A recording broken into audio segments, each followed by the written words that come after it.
With the Belt and Road Initiative and the Regional Comprehensive Economic Partnership, RCEP, driving closer China-ASEAN investment and trade ties, demand for international commercial dispute resolution has grown. How do you approach the Southeast Asian market? Chow Hui-chun, in our Southeast Asian regional strategy, we have identified Thailand as a key anchor for international arbitration. This choice is based on the following considerations. 1. Thailand's neutrality and international recognition. Thailand has long pursued a balanced foreign policy, and its national character is generally perceived as moderate and inclusive. Its image of neutrality and approachability is widely recognized by the international community, providing a favorable political and social environment for establishing fair and credible international arbitration institutions. 2. A major hub for overseas Chinese business and its regional gateway role.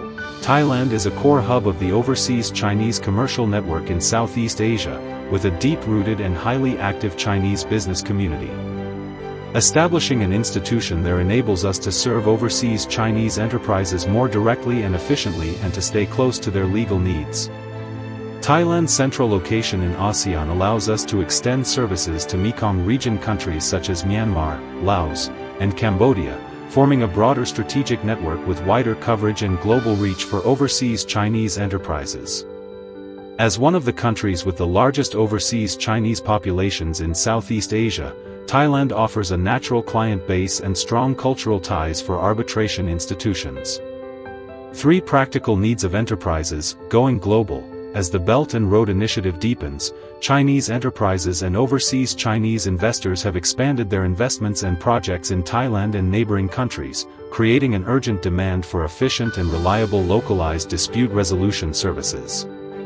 Establishing an institution in Thailand allows us to remain close to the market and clients and to provide end-to-end legal support, from risk prevention to dispute resolution. What challenges is your institution currently facing in its development? What are your future directions and vision? Chow Hui-chun, at present, arbitration, especially foreign-related and international arbitration, remains a relatively niche service for many enterprises. Its value and procedural advantages are not yet fully understood, particularly among small and medium-sized enterprises. Some companies lack basic knowledge of arbitration and, when commercial disputes arise, default to litigation. Others have limited understanding of arbitration institutions or arbitration clauses and do not give them sufficient attention. This makes sustained market cultivation and legal awareness efforts essential. Looking ahead, we will focus on several priorities. First, we will deepen regional engagement by strengthening localized service capacity and institutional influence, especially in Thailand and other key Southeast Asian markets. Second, we will enhance technological empowerment by improving online arbitration platforms and applying technologies such as artificial intelligence to increase the efficiency of cross-border arbitration. Third, we will continue to expand professional outreach through systematic promotion of arbitration systems and practical training for enterprises.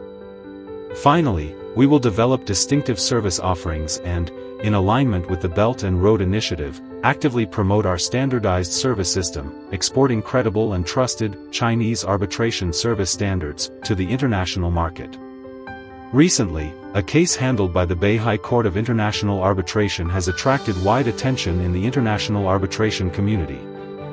The award involved a dispute amount of approximately 600 million renminbi and experienced a major reversal in Singapore, from preliminary recognition to the final setting aside of the enforcement order. How do you view this reversal? Chow Hui-chun, under the arbitration law of the People's Republic of China and the arbitration rules of our institution, information relating to specific arbitration cases must be kept confidential. I am therefore unable to disclose case details. However, taking this opportunity, and in light of the principles and practice of the New York Convention, I would like to emphasize several critical points. First, the exercise of rights is subject to limitation periods. The global enforceability of an arbitral award is not perpetual. Under relevant Chinese judicial interpretations, including the Supreme People's Court's interpretation on the application of the civil procedure law, the limitation period for applying for recognition and enforcement of a foreign arbitral award is 2 years, calculated from the expiration date of the performance period specified in the award, with rules on suspension and interruption of limitation periods applying. Rights holders must act proactively and promptly. As illustrated by Case 2020, Liao 01 Xia Ren No. 7, where the statutory period is exceeded without legally recognized grounds, courts will not support enforcement. This serves as a clear warning to all prevailing parties. After obtaining a favorable award, they must immediately monitor the debtor's assets and, once executable property is identified, promptly apply to the competent intermediate People's Court. Second, there must be high vigilance against the abuse of the public policy exception. Article V.2b of the New York Convention allows refusal of enforcement on grounds of violation of the enforcing state's public policy, but this exception was intended to safeguard only the most fundamental moral and justice principles of a legal system and must be applied strictly and with restraint. In practice, there is a need to guard against certain courts expanding it into a catch-all clause for local protectionism. Any decision invoking the public policy exception must be supported by sufficient, rigorous, and specific legal reasoning, clearly demonstrating how the award violates non-derogable fundamental principles of that jurisdiction. Vague refusals lacking detailed justification undermine the uniformity and authority of the New York Convention and damage the confidence of the international business community in cross-border dispute resolution mechanisms. Therefore, promoting the universal, consistent, and strict observance of the New York Convention is of profound importance. At the macro level, it safeguards a multilateral order based on international law and provides legal support for an open world economy and the building of a community with a shared future for mankind. At the micro level, it directly affects the vital interests of every cross-border commercial participant and represents the most solid protection for enterprises going global to safeguard their legitimate overseas rights. We call on the international community to jointly uphold the seriousness of the New York Convention and oppose any protectionist practices lacking a legal basis. We will continue to provide professional and standardized arbitration services to help parties obtain awards that can withstand international scrutiny and to resolutely protect their lawful rights through legal means.